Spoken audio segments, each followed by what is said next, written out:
Welcome back into K-Nation. For the third straight season, KU football will enter next year with a brand new offensive coordinator. Yeah, much like K-State. For KU, went Andy Kotelnicki, then Jeff Grimes, and now Jim Zebrowski. I caught up with him one-on-one with last season's co-OC and passing game coordinator. Listen in.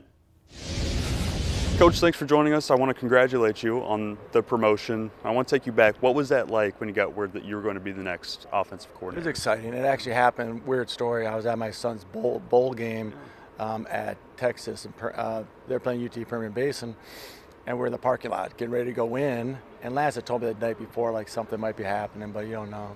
I'm like, okay, cool. Whatever happens, happens. I love being here anyways. And all of a sudden, he called like right as we're walking. I'm like. He goes, what do you think? Yes. I go, yeah, man. What do you mean? What do you think? I go, okay, great. And so it was a great moment. My wife was there. It was awesome. And then we go in there and watch our son's team, Southern Missouri, win the bowl game. So it was a great day.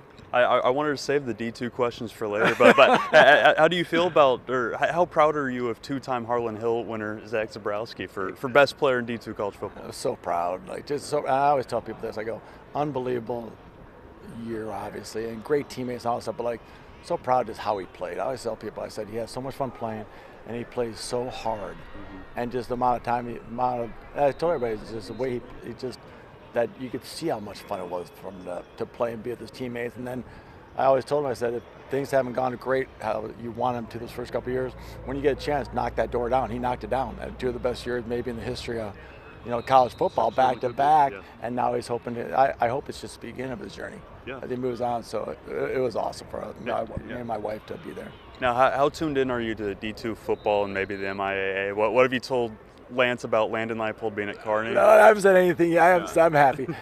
That young man, Landon, I'm so proud of him. Like how, because we've known each other, known since a little guy, and he's done such a great job of becoming a heck of a football player. So I'm excited for him. I said the MIAA is just a special place, man. That league is terrific. The coaches are awesome. That league produces great players all over the place.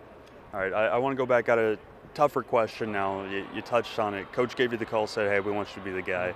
The year before you got a trial run and you put up big numbers in the bowl game, but then you decided to bring Jeff in. Yeah. To stick through it, what did that take from you?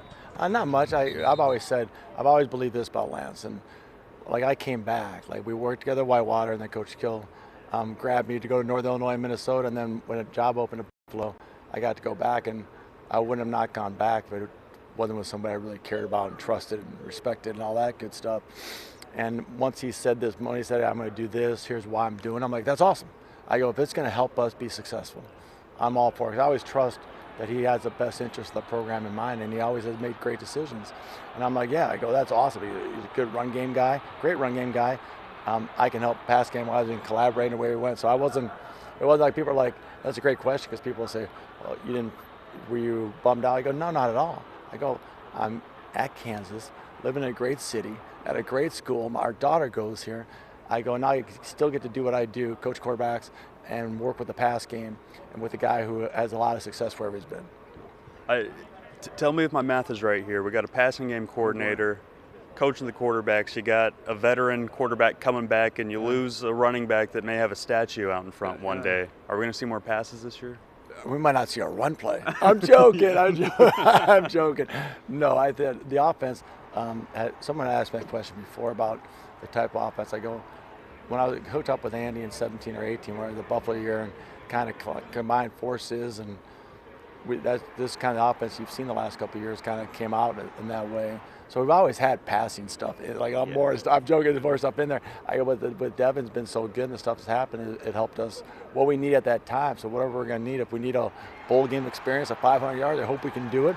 If we need a 400-yard rushing game, I hope we can do that too. So I'm excited, but I think you'll see some similarities, and obviously you'll see some little wrinkles. I know you got a meeting to get to, so one quick question. Do you know, are you going to be up top or down low calling plays? Up top. I was with Lance, and in 07, I was always been on the field calling before I met Lance. Even because I was head coach at Lakeland, a small school, and I loved it. But I was always calling plays. So when I got to Whitewater, I thought, he goes, no, you're up in the box. I go, what do you mean? He goes, I want my play caller, at least at that time, up in the box. So I got up, we had tons of success. I'm like, gosh, it's a pretty good view up here to see all that stuff. I go, so it made sense. So I just think you can see the game clear. You don't hear everything else going on. The only thing you're going to miss is obviously being next to Jalen or Cole or Isaiah or Mikey or David, who's ever out of the TJ and all those guys. But I think with the communication and the headset and stuff, now you can still stay in tons of contact with them and so on. I just think it gives me a better chance to see what's going on and also be able to give better feedback to Jalen and the guys, so because I can see the game much better, much clearer. You can see the whole field up there. Coach, I know you got a meeting to get to, so thank you so much. Thank you so much. Yeah. Thank you. He did indeed have a meeting to get to, so I see. I truly am thankful for our time. Yeah.